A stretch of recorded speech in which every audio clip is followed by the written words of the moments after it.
Hello विद्यार्थी मित्रांनो, welcome to global online Marathi. मी Rahul sir, your management educator. आज तुमच्यासाठी घेऊन आलो आहे मार्केटिंग मॅनेजमेंटचा पार्ट 4. याच्या आधी आपण मार्केटिंगचे 3 व्हिडिओज ऑलरेडी दिले आहे. हे जर तुम्ही नसेल पाहिले तर खाली डिस्क्रिप्शनमध्ये लिंक उपलब्ध राहील, तिथून तुम्ही त्या व्हिडिओजला चेक करू शकता. ओके, आज आपण डिस्कस करणार आहे प्रमोशन मिक्स, जो की एक फारच महत्वाचा टॉपिक आहे. त्याच्या आधी आपल्यासाठी एक महत्वाची सूचना. MS सेट 2022 मॅनेजमेंटच्या तयाऱ्या ऑलरेडी आमच्या ग्लोबल ऑनलाईन प्लॅटफॉर्मवर सुरू झाल्या आहे. त्याच्यासाठी तुम्ही आमचा ग्लोबल ऑनलाईन ॲप डाउनलोड करावा. हा आपला ग्लोबल ऑनलाईनचा ऑफिशियल लोगो आहे. याच्या आणि डिस्क्रिप्शनमध्ये याचा लिंकही उपलब्ध आहे, तिथून आपण डाउनलोड करू शकता. ठीक आहे. जर तुम्ही हा पेपर 2 चा कोर्स घेता तर याच्यात आपल्याला फुल सिलेबसचे नोट्स, सगळे पूर्ण 10 युनिट्सचे प्लस फुल 10 मॉक टेस्ट, ज्याच्यात 1000 MCQ चा आपला सराव होऊन जाईल, प्लस PYQ 2015 ते 15 ते 20 पर्यंतचे आणि फुल सिलेबस व्हिडिओ लेक्चर उपलब्ध राहतील. हे जर तुम्ही घेता तर याच्यासोबत आपल्याला पेपर 1 पूर्णपणे फ्री भेटेल. याच्यात आपल्याला एकही रुपया ॲडिशनल द्यावा लागणार नाही. ज्याच्यात आपले 50 मॉक टेस्ट राहतील, फुल सिलेबसचे नोट्स राहतील, व्हिडिओ लेक्चर्स राहतील आणि PYQ आणि प्रॅक्टिस MCQ चे PDF राहतील. हा ऑफर फक्त 31 मार्च पर्यंत उपलब्ध आहे आणि त्याच्यात आपल्याला हा कोर्स 5000 च्या ऐवजी फक्त 4000 पडत आहे. तर या अपॉर्च्युनिटीचा आपण लवकरात लवकर लाभ घ्यावा. हा कोर्स जर आपण घेता तर आपल्याला आपल्या व्हॉट्सअप ग्रुपवर ऍड करण्यात येईल. कोर्स बद्दल काही माहिती घेण्यासाठी किंवा बॅचला जॉईन करण्यासाठी आपल्या खाली दिलेल्या नंबरला व्हॉट्सअपने कॉन्टॅक्ट करावा. चला, आजचा आपला टॉपिक जसं की मी आधीच सांगितलं, important MCQs on promotion mix. तर आजचा आपला क्वेश्चन 1 आहे की स्टेटमेंट 1 आणि 2 आलं. त्याच्यात आपलं स्टेटमेंट 1 काय म्हणतो की business spend most of their advertising rupees on business to business markets. म्हणजे जे ऑर्गनायझेशन टू ऑर्गनायझेशन मार्केट्सला असतं त्याच्यात आपला पैसे आपण जास्ती खर्च करतो. मग स्टेटमेंट 2 काय आहे? Business to customer market need heavy promotion activities. ठीक आहे. आता आपल्याकडे ऑप्शन्स दिले आहे ते नेहमीचे. Both statement 1 and 2 are correct. मग both statement 1 and 2 are incorrect. मग statement 1 is correct but statement 2 is incorrect आणि statement 2 is correct but statement 1 is incorrect. I hope आपल्याला क्वेश्चन समजला असेल. तर याच्यात काय म्हटलं पहिल्या स्टेटमेंट मध्ये की बिझनेस टू बिझनेस ऑर्गनायझेशन जे असतं त्याच्यात कंपनी खूप जास्तीत जास्त ॲडव्हर्टायझिंग खर्च करते, म्हणजे ॲडव्हर्टाइजमेंट किंवा प्रमोशनवर. तर ही फॉर एक्झाम्पल जी ऑर्गनायझेशन असतं, म्हणजे फॉर एक्झाम्पल जे वोडाफोनवाले आहे त्यांना आयडिया सोबत काही मार्केटिंग करायचं आहे तर ते काय करतील, किंवा दुसऱ्या फायबर केबलवाल्यासोबत मार्केटिंग करायचं आहे तर याच्यात काय करतील, ते जे फायबर केबलवाले आहे ते आपली जास्ती ॲडव्हर्टाइजमेंट नाही करणार, कारण त्यांना माहिती आहे की ही कंपनीची गरज आहे, ही कंपनी घेईलच. ते जस्ट आपलं एकदा ऑफर करतील आणि कंपनीला घ्यायचं असेल तर ते घेतीलच, कारण फायबर केबल शिवाय त्यांचं काही होणार नाही. ठीक आहे. सर्व्हिस तेवढी चांगली नाही देता येणार, तर त्यांना कस्टमरला सर्व्ह करायचंय, तर म्हणून बिझनेसकडनंही सर्व्हिसेस घ्याव्या लागतील. ठीक आहे. म्हणून स्टेटमेंट 2 जो आहे, स्टेटमेंट 1 जो आहे दॅट इज इनकरेक्ट. मग स्टेटमेंट 2 पाहू आपण. Business to customer markets need heavy promotional activities. म्हणजे जे बिझनेस चालू आहे, जर त्यांना कस्टमरसाठी सोबत मार्केटिंग करायचं आहे तर त्यांना काय करावं लागेल, खूप जास्ती आपलं प्रमोशन करावं लागेल. तर हा स्टेटमेंट जो आहे तो पूर्णपणे करेक्ट आहे, कारण कस्टमर तर तुमच्या प्रोडक्ट किंवा सर्व्हिस बद्दल अनअवेअर राहील ना. कस्टमरला थोडी माहिती की तुम्ही काय देऊन राहिले, कसं देऊन राहिले, तुमचा प्रोडक्ट कसा चांगला आहे. तर ह्या सगळ्या गोष्टी आपल्याला कस्टमर पर्यंत पोहोचवावे लागतील आणि याचं मीडियम कोण बनेल, प्रमोशन बनेल. ठीक आहे, तो आपला करेक्ट आन्सर आहे option D. Statement 2 is correct, option 1 is incorrect. Next question, statement question 2. याच्यात आपल्याला डॅगमारची फुल फॉर्म सांगायची आहे. तर आपल्याकडे पहिला ऑप्शन आहे define advertising goal for movement in advertising results. मग ऑप्शन बी आहे define advertising goal for measuring affective results. मग ऑप्शन सी आहे की define advertising goals for measuring advertising results आणि defining advertising goals for maximum advertising results. Question आपण जर कधी ऐकला असेल याच्याबद्दल, डगमार बद्दल, तर आपण फुल फॉर्म काढू शकाल. आणि कधीही फुल फॉर्म वाल्या क्वेश्चन मध्ये थोडंसं जास्ती सावधान राहायचं. कारण काय होतं की कधी कधी कंपनी जे क्वेश्चन असतो त्याच्यात एकदम मिळतं जुळतं वर्ड एका लाईनीत दिलेले राहतात. त्याच्यामुळे आपली चुकीची ऑप्शन चूज होऊ नये याच्यासाठी थोडंसं केअरफुल राहायचं, एक्स्ट्रा केअरफुल राहायचं.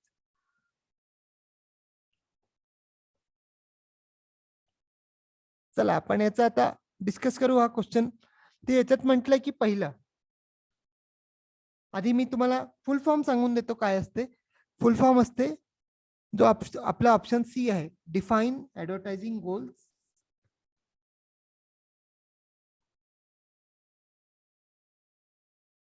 For measuring advertising results.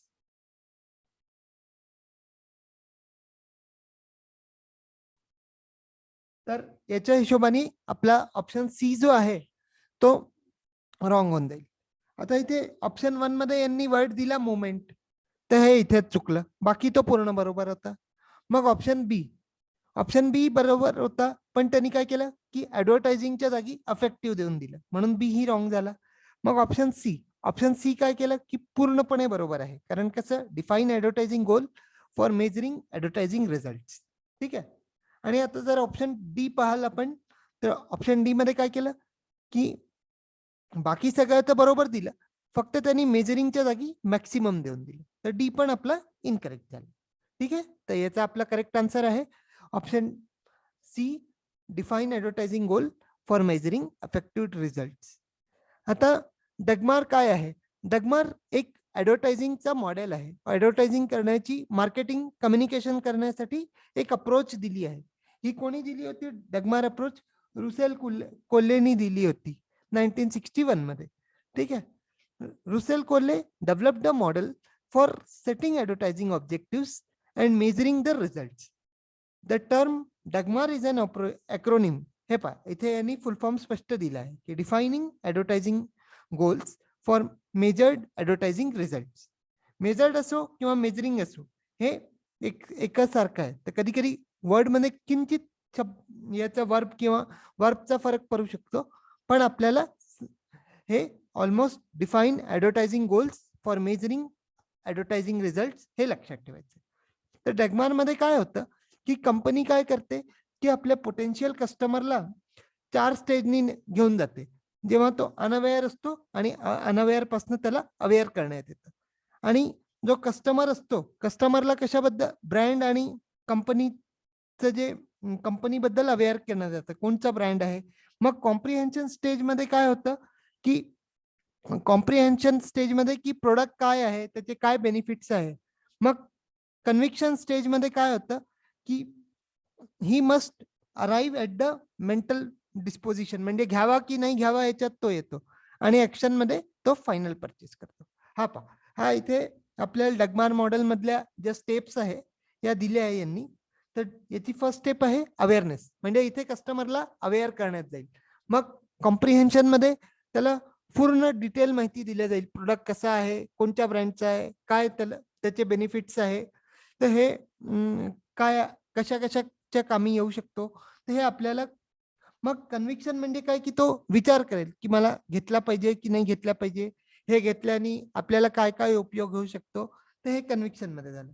आणि ऍक्शन मध्ये काय करतो, कस्टमर फायनली परचेस करून घेतो. तर हा आपला डगमारचा मॉडेल झाला. आता question number 3, in which of the following promotional tools the company put efforts to enhance trust. लोकांनी कंपनीवर विश्वास करावा, तर याच्यासाठी कंपनी काय करते की आपला जो ट्रस्ट आहे त्याला वाढवण्याचा प्रयत्न करते. तर आपल्याला सांगायचं की कोणते असे टूल आहे ज्याच्यात कंपनी आपल्यावर लोकांनी विश्वास करावा याच्यासाठी एफर्ट्स करते. तर आपला पहिला ऑप्शन आहे, option A sales promotion, option B public relations, option C publicity आणि option D none of the above. तर आता आपण ऑप्शन्स डिस्कस करू. Sales promotion. सेल्स प्रमोशन म्हणजे काय की आपला प्रोडक्ट विकला जावा त्याच्यासाठी कंपनी बरेच मोठ्या काही ऍक्टिव्हिटीज किंवा इव्हेंट्सच्या थ्रू आपलं प्रमोशन करते. मग पब्लिक रिलेशन म्हणजे काय, जसं वर्ड आहे पब्लिक रिलेशन, तो सांगतोय की आपल्याला लोकांसोबत चांगले संबंध ठेवायचे आहेत, पब्लिक सोबत रिलेशन्स ठेवायचे आहे. तर त्याच्यात काय होतं की कंपनी मी किती चांगली आहे, माझी स्वतःची रेप्युटेशन बिल्ड करण्यासाठी ज्यांनी लोक त्याच्यावर ट्रस्ट करतील, तर याच्यासाठी एफर्ट्स करते पब्लिक रिलेशन मध्ये. पब्लिसिटी म्हणजे कंपनी कशी आहे, कंपनीचे प्रोडक्ट सर्व्हिसेस काय आहे, तर हे कंपनी कस्टमर टू कस्टमर जो आहे तो कस्टमर पब्लिसिटी करत जातो. कंपनी आपली पब्लिसिटी स्वतः नाही करणार, कंपनीची पब्लिसिटी कोण करेल, कस्टमर्स करतील. जे युजर्स आहे, प्रोडक्टचे युजर्स आहे, ते कंपनीची पब्लिसिटी करतील. आणि नेहमी लक्षात ठेवायचं की पब्लिसिटी जी आहे ती पॉझिटिव्ह पण होऊ शकते आणि नेगेटिव्ह पण होऊ शकते. म्हणजे कंपनीची तारीफही करण्यात येईल आणि कंपनीची बेइज्जती करण्यात येईल. ठीक आहे. आणि option D none of the above, याच्यात काही सांगण्यासारखं नाही.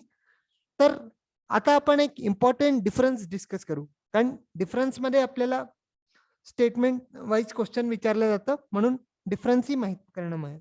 तर हा डिफरन्स कशाचा आहे, हा डिफरन्स आहे ऍडव्हर्टायझिंग आणि पब्लिक रिलेशन्सचा. तर ऍडव्हर्टायझिंग जे असतं ते काय असतं, पेड फॉर्म असतं, आणि जो पब्लिक रिलेशन असतो तो काय असतो, तो अर्न फॉर्म असतो. म्हणजे हे पब्लिक रिलेशन ऍडव्हर्टायझिंग करताना कंपनी पैसे देईल आणि पब्लिक रिलेशननी काय करेल, कंपनी रेप्युटेशन अर्न करेल, ट्रस्ट अर्न करेल.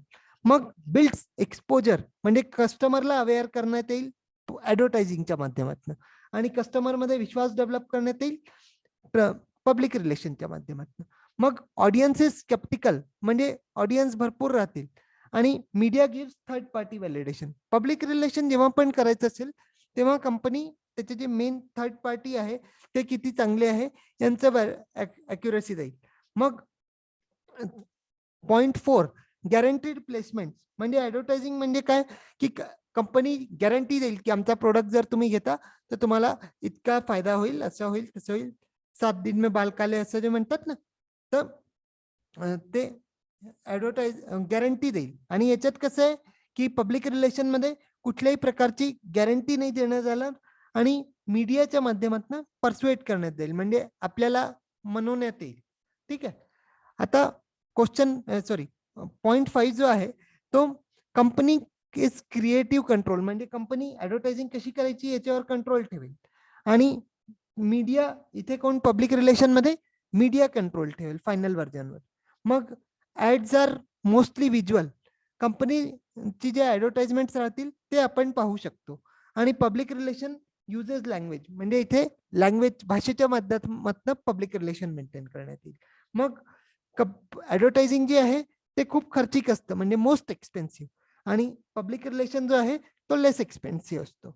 मग याच्यात फायनल रिझल्ट काय होईल ऍडव्हर्टायझिंग मध्ये, कस्टमर बायज द प्रोडक्ट म्हणजे बाय दिस प्रोडक्ट, असं कस्टमर म्हणजे हा प्रोडक्ट घ्या ही कोण म्हणेल, ऍडव्हर्टायझिंग. आणि दिस इज इम्पॉर्टंट म्हणजे पब्लिक रिलेशन काय हे हा प्रोडक्ट इम्पॉर्टंट आहे असं कशात सांगण्यात येईल, पब्लिक रिलेशन मध्ये सांगण्यात येईल. ठीक आहे. आय होप आपल्याला ऍडव्हर्टायझिंग आणि पब्लिक रिलेशनचा डिफरन्स क्लिअर झाला असेल. आता question number 3, in which of the following promotional tools, sorry हा तर आपला आन्सर आहे, बिल्ड्स एनहान्स ट्रस्ट मध्ये कोणी पब्लिक रिलेशन. ठीक आहे. आता क्वेश्चन 4 पाहू आपण. All of these steps are steps involved in personal selling. Sorry, हे personal आहे. The word is, this is personal selling.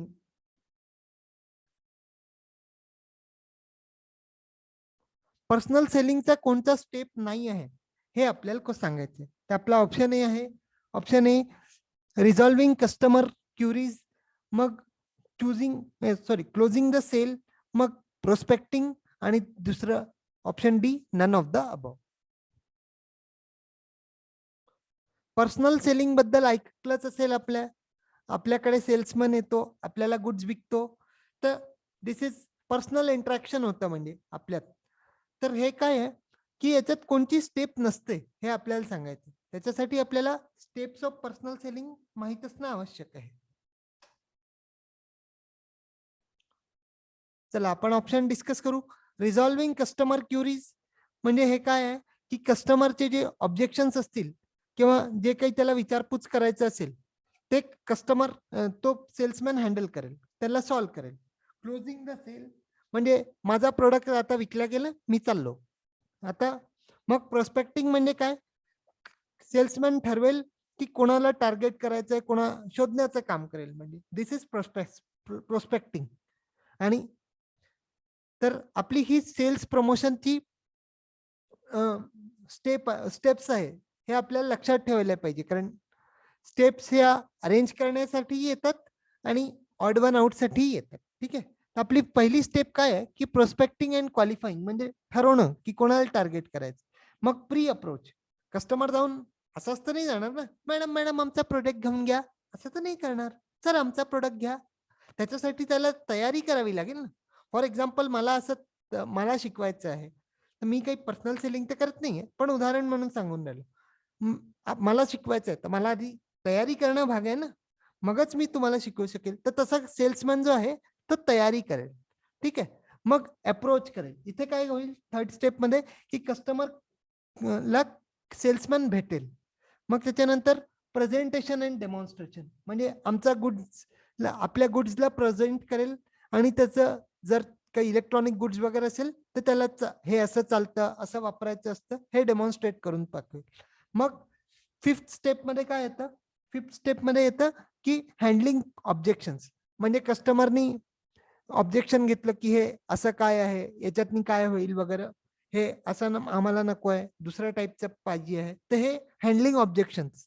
आणि मग क्लोजिंग, कस्टमरली काय करेल की फायनली आपल्या त्याचं प्रोडक्ट विकल्या गेलं की तो आपली प्रस्थानची तयारी करेल. That is closing the sale म्हणजे कस्टमर कडनं पैसे घेईल, मग चेंज वगैरे देईल त्याला, तर हे क्लोजिंग द सेल झालं. आणि फायनल स्टेप काय आहे की फॉलोअप. नुसतं जर तुम्ही विकून गेले तर तुम्हाला काही कोणी मोजणं तुमच्याकडनं तर परत घेणार नाही ना. तर कंपनी पर्सनल सेलिंग हे एक प्रमोशनल टूल आहे. तर याच्यात काय आपल्याला फॉलोअप घ्यावं राहील, मॅडम चालतंय की नाही व्यवस्थित, सर आपल्याला काही अडचण तर येत नाही आहे. तर हे सगळं काय आहे, these are all about personal selling steps. ठीक आहे. एकदा परत रिवाइज करून देतो. सगळ्यात पहिले काय होईल, प्रोस्पेक्टिंग होईल. प्रोस्पेक्टिंग नंतर प्री अप्रोच, मग अप्रोच करू कस्टमरला, मग आपला प्रोडक्टला प्रेझेंट करू, त्याचं डेमॉन्स्ट्रेशन देऊ, मग कस्टमरच्या ऑब्जेक्शनला हँडल करू, मग आपलं सेलिंग क्लोज करू, पैसे घेऊ, निघण्याची तयारी करू, आणि नंतर फॉलोअप, मॅडम सुरू आहे की नाही, चालू आहे की नाही, तर हे फॉलोअप. ठीक आहे. आय होप आपल्याला पर्सनल सेलिंगच्या स्टेप्स लक्षात आले असेल. चला आता आपण क्वेश्चन 5 पाहू. इथे आपल्याला मॅच द कॉलम करायचं आहे. मी डेली याच्यासाठी एक मॅच द कॉलम आणतो की ज्यांनी आपली मॅच द कॉलमची प्रॅक्टिस व्हावी, कारण 4 ते 5 क्वेश्चन आपल्या पेपर 2 मध्ये आपल्याला मॅच द कॉलमचे भेटतात, जे फार इझी असतात आणि आपल्याला बनतात ती म्हणजे. तर आपल्याकडे ऑप्शन ए आहे. Option A sales promotion, option B presentation, sorry personal selling, मग option C hierarchy of effects model, आणि ऑप्शन डी एडा मॉडेल. आणि कॉलम 2 मध्ये आहे, कॉलम बी मध्ये आहे आपल्याकडे A attention, interest, desire, action, मग Robert J Lavidge and Gary Steiner. कसे कसे नावं ठेवतात यार, यांना काही कळत नाही का, आमच्यासाठी डोकेदुखी लावून जातात. असे नावं नाही ठेवायला पाहिजे ना. मग ऑप्शन सी आहे प्री अप्रोच आणि ऑप्शन डी लकी ड्रॉस.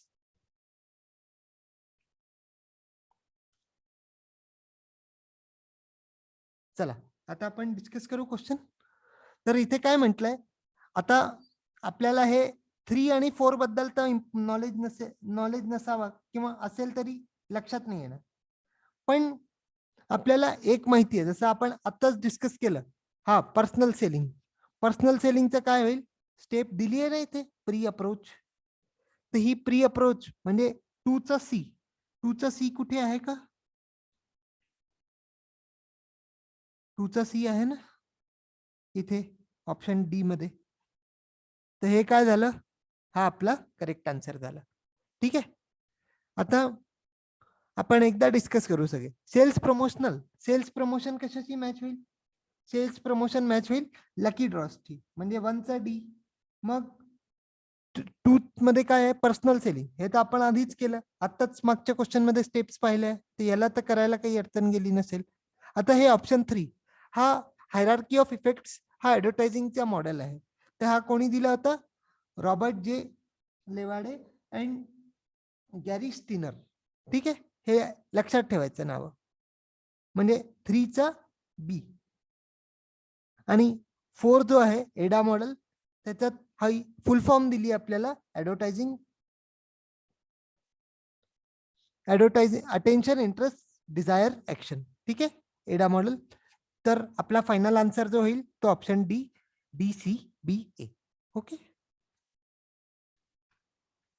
चला आता question 6, which of the following is not considered as sales promotion activities?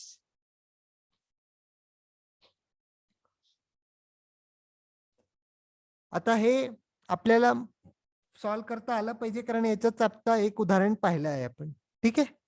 तर आपल्याकडे ऑप्शन ए आहे सेल कॉन्टेस्ट, बी लॉयल्टी प्रोग्राम्स, सी इव्हेंट्स आणि डी पब्लिसिटी. क्वेश्चन सांभाळून वाचा, कारण याच्यात आपला दिला आहे नॉट.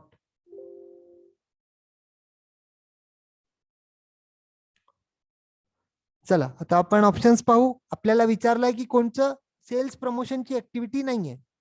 तर कॉन्टेस्ट, जे वेगळे कॉन्टेस्ट होतात, इकडे जिंका, इथे पार्टिसिपेट करा, तर हे काय, हे सेल्स प्रमोशन आहे. लॉयल्टी प्रोग्राम्स, म्हणजे कस्टमर लॉयल आहे तर त्याला अवॉर्ड वगैरे देण्यात येतं, हे सुद्धा प्रमोशन आहे. इव्हेंट्स, वेगळे इव्हेंट्स होतात, मोटिवेशनल सेशन किंवा आपले एक्झिबिशन्स, मग कंपनी आपले स्टॉल वगैरे लावते, फ्री सॅम्पल देते, तर हे सगळे काय, हे प्रमोशन. आणि पब्लिसिटी मी मागे सांगितलं की ही एक सेपरेट टर्म आहे, this is separate term of promotion, तर ही सेल्स प्रमोशन मध्ये येणार नाही. तर आपला करेक्ट आन्सर काय आहे, ऑप्शन डी, पब्लिसिटी. आता हे सगळ्या ऍक्टिव्हिटीज जे आहे methods of sales promotion. Sales promotion म्हणजे आपल्याला कुपन देण्यात येईल, मग प्रीमियम देण्यात येईल, म्हणजे ऍडिशनल काही फॅसिलिटी देण्यात येईल, मग इन्सेंटिव्ह देण्यात येईल, काही घेतलं तर याच्यात आपल्याला कॅशबॅक वगैरे जसे आपण पेटीएम मध्ये पाहतो, फोन पे मध्ये पाहतो, तर हे इन्सेंटिव्ह मध्ये येतील. मग प्रोडक्ट सॅम्पल्स, कधी कधी काय होतं की कंपनी जेव्हा नवीन प्रोडक्ट काढते तर त्याचे सॅम्पल कशा ना कशा बरोबर फ्री देऊन देते, these are what product sample. किंवा नुसते असेही देते की ट्राय करून पहा एकदा याला, म्हणजे तुम्ही, त्यांचा उद्देश असतो की आपण पलीकडे जाऊन ते घ्यावं, म्हणून ते कंपनी आपल्याला हे फ्री मध्ये देऊन देते प्रोडक्ट सॅम्पल. मग स्पॉन्सरशिप, जेव्हा फलाना प्रोग्राम इज स्पॉन्सर्ड बाय, जसं IPL ला स्पॉन्सर केलं जातं कंपनीच्या थ्रू, तर हे स्पॉन्सरशिप मध्ये आलं. मग प्रोडक्ट प्लेसमेंट म्हणजे काय, की कंपनी आपला प्रोडक्ट कुठेतरी वेगळ्या दुकानात ठेवते ज्यांनी आपण त्याला घेऊ शकू. मग लॉयल्टी प्रोग्राम मध्ये काय होईल की कस्टमर जे लॉयल्स आहे त्यांना अवॉर्ड दिले जातील. आणि पॉइंट ऑफ परचेस डिस्प्ले, म्हणजे जिथे तुम्ही बिलिंग कराल, फायनल परचेस कराल, तर तिथे अशा गोष्टी ठेवल्या राहतात जे नवीन नवीन आले आहेत, तर इथे ते डिस्प्ले दाखवण्यात येतं त्या गोष्टींचं. तर this is also cells promotion. तर ह्या ऍक्टिव्हिटीज आपण लक्षात ठेवायच्या की कोणती सेल्स प्रमोशन ऍक्टिव्हिटीजच्या असतात, म्हणजे आपल्याला odd one out easily find करता येईल. ठीक आहे. आता इथे एक माझा एक क्वेश्चन आहे आपल्यासाठी की प्रोडक्ट सॅम्पल जे आहे या न्यू प्रोडक्ट डेव्हलपमेंट प्रमाणे कोणत्या स्टेप मध्ये देण्यात येईल. प्रोडक्टचे जे फ्री सॅम्पल्स देण्यात येतील ते कोणत्या स्टेप मध्ये देण्यात येतील. याच्या जर आपल्याला उत्तर माहित असेल तर सो गुड, किंवा मी सांगतो इथे की जे प्रोडक्ट सॅम्पल आहे आपल्याला ते आपल्याला टेस्ट मार्केटिंग मध्ये देण्यात येतील. ठीक आहे. चला आता नेक्स्ट क्वेश्चन पाहू. Which of the following statements are not incorrect. सांभाळून नॉट इनकरेक्ट म्हटलं आहे.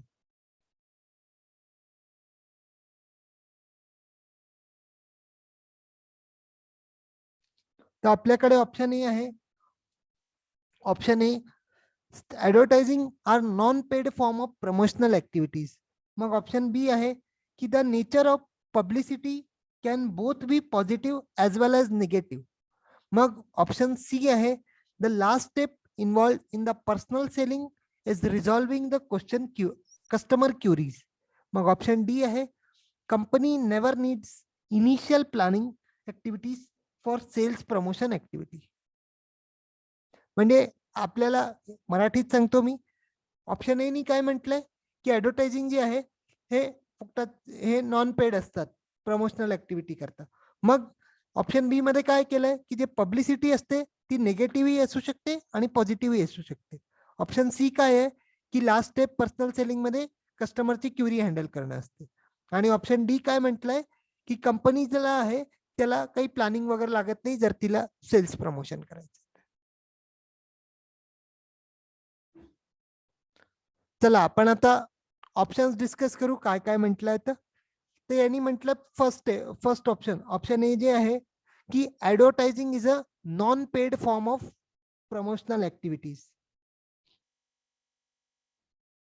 हे पेड फॉर्म असतं, नॉन पेड नसतं. ठीक आहे, हे लक्षात ठेवायचं. Advertising is a paid form of promotional activity. मग the nature of publicity can both be positive as well as negative. ठीक आहे, ही स्टेटमेंट जी आहे ही बरोबर आहे. ठीक आहे. आणि ऑप्शन सी काय म्हणतो आता, the last step involved in personal selling is resolving the customer queries. आता कोणी जर याला सिलेक्ट केलं असेल ना, याचा अर्थ त्याचं लक्ष नव्हतं. हे पहा, ही आपली पर्सनल सेलिंगची स्टेप आहे आणि लास्ट स्टेप काय दिली आहे, फॉलोअप. तर हे तर ऑलरेडी स्टेटमेंट चुकली.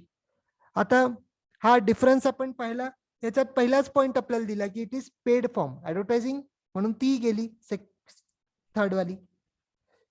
मग fourth, company never needs initial planning activities for sales promotion activities. अरे काहीही मोठ्या प्रमाणात जर तुम्हाला करायचं आहे तर तुम्ही प्लॅनिंग जर नाही केली तर ते तर फेल होऊन जाईल ना, काही अर्थच नाही राहणार त्याला. छोट्या छोट्या गोष्टीसाठी सेल्स आपण प्लॅनिंग करतो तर ही सेल्स प्रमोशनचं खूप मोठ्या प्रमाणात आहे ना. याच्यात कंपनीचे भरपूर इन्व्हेस्टमेंट आहे, सगळं आहे. तर इथे प्लॅनिंग करणं हे फार आवश्यक आहे. So company never needs initial planning, this is also incorrect. तर आपला करेक्ट आन्सर आहे ऑप्शन नंबर डी. मग question 8, which of the following is not the element of promotional mix. Promotional mix मध्ये काय नाहीये हे आपल्याला सांगायचं. तर आपला ऑप्शन ए आहे ब्रँडिंग, ऑप्शन बी आहे ऍडव्हर्टाइजमेंट, ऑप्शन सी आहे सेल्स प्रमोशन आणि ऑप्शन डी आहे पर्सनल सेलिंग.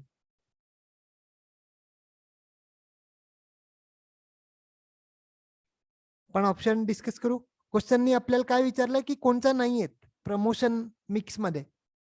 तर ऍडव्हर्टायझिंग आपण सेकंड क्वेश्चन पासून पाहून राहिलो की ते हे प्रमोशनचा पार्ट आहे. सेल्स प्रमोशन यालाही आपण पाहून राहिलो की हा प्रमोशनचा पार्ट आहे.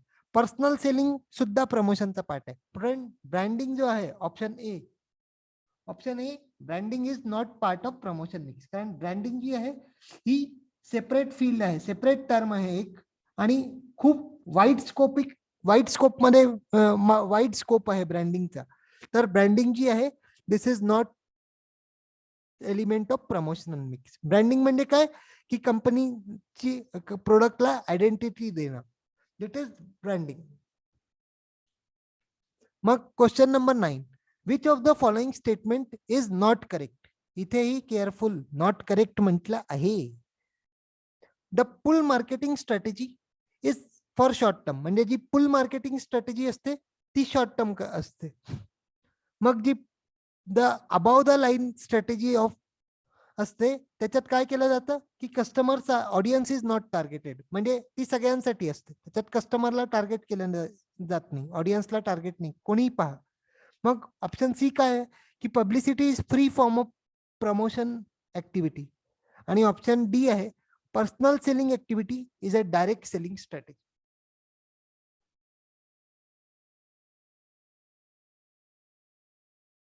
आय होप आपल्याला उत्तर जमलं असेल. काही नवीन टर्म्स आहे पण टेन्शन नका घेऊ, मी सांगतो तुम्हाला की आता आपला ऑप्शन डी जो आहे personal selling activity is a direct selling. Direct selling म्हणजे काय असतं की कस्टमर सोबत तुमचं डायरेक्ट इंटरॅक्शन होतं. So this is direct selling. तर हे आपल्या बरोबर आहे, कारण पर्सनल सेलिंग मध्ये भेट होईल ना तुमची आणि सेल्समॅनची. तर हा आपला करेक्ट स्टेटमेंट आहे. मग publicity is a free form of promotional activity. तुम्ही आमची पब्लिसिटी करा, आम्ही तुम्हाला पैसे देऊ, असं कंपनी म्हणते का? नाही. कस्टमरला जर पटलं तर तो स्वतः पब्लिसिटी करेल. So it is a free form, कारण तो पब्लिसिटी करण्याचे पैसे नाही घेत. ठीक आहे, it is a free, publicity is free but advertisement is paid, लक्षात ठेवायचं. मग ऑप्शन बी जो आहे, ऑप्शन बी काय म्हणतो की the above the line strategy is audience not targeted, म्हणजे ऍडव्हर्टायझिंग मध्ये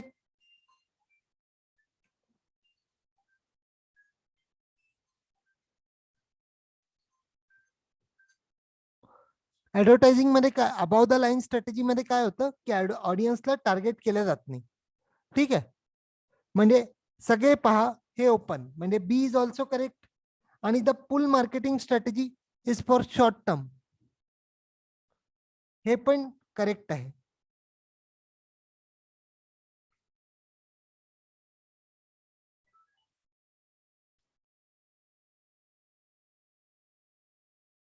सॉरी, इथे एक क्वेश्चन फ्रेम करण्यात झाला की आपला ऑप्शन डी जो होता तो नन ऑफ द अबाव व्हायला पाहिजे होतं, स्लाइड मध्ये मेन्शन करण्यात चुकलं आहे. सो हे तिन्ही स्टेटमेंट बरोबर आहे, ऑप्शन 1, 2, 3.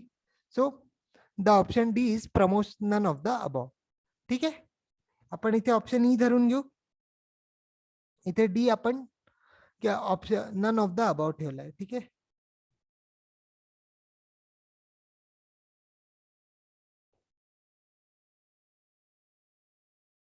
आपली ही ऑप्शन कॅन्सल आहे. So all this A B C are correct. आता हे पहा, हे above the line, through the line आणि बिलो द लाईन, हे काय असतं? अबाव द लाईन मध्ये काय होतं की रेडिओ आपण ऑडियन्सला काही टार्गेट केल्या जात नाही, कोणीही पहा कसंही पहा, तर this is above the line strategy.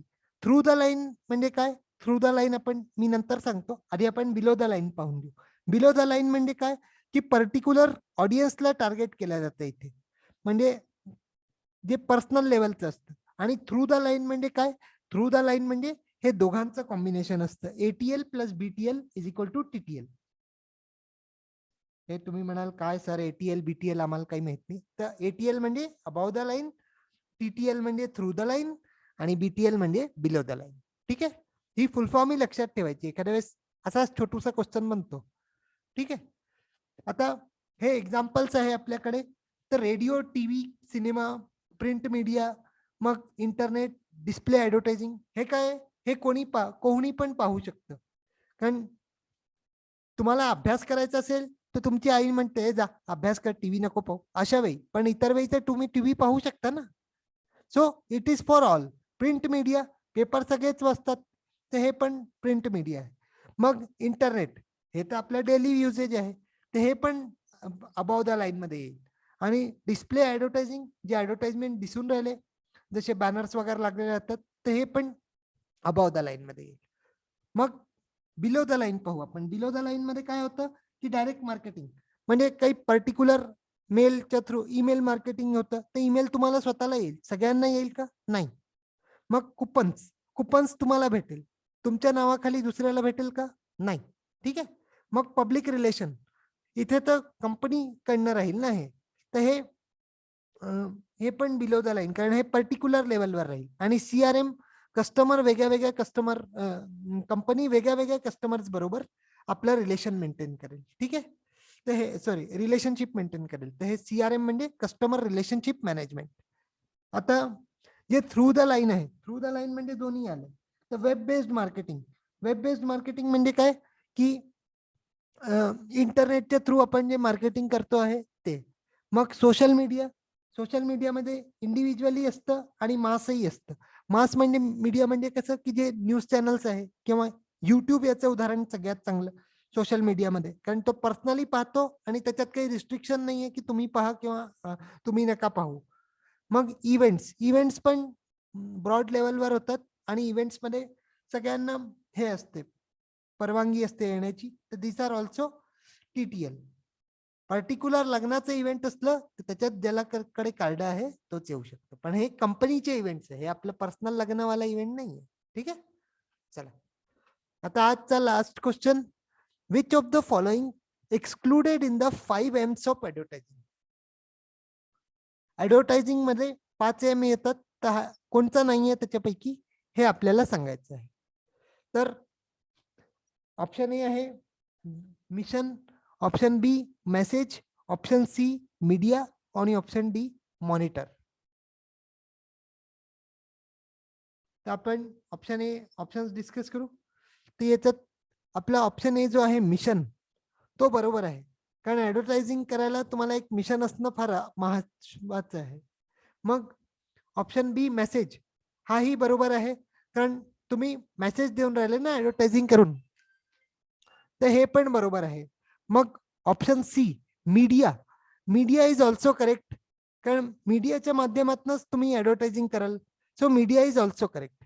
पण डी जो मॉनिटर आहे, मॉनिटर हा रॉंग ऑप्शन आहे. ठीक आहे. तर याचा करेक्ट आन्सर आहे option D, that is monitor. D option is correct.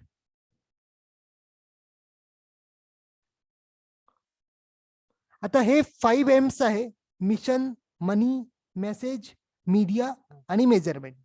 हे आपण लक्षात ठेवायचं. 5 M's of market sorry advertising, तर मिशन, मनी, मेसेज, मीडिया आणि मेजरमेंट.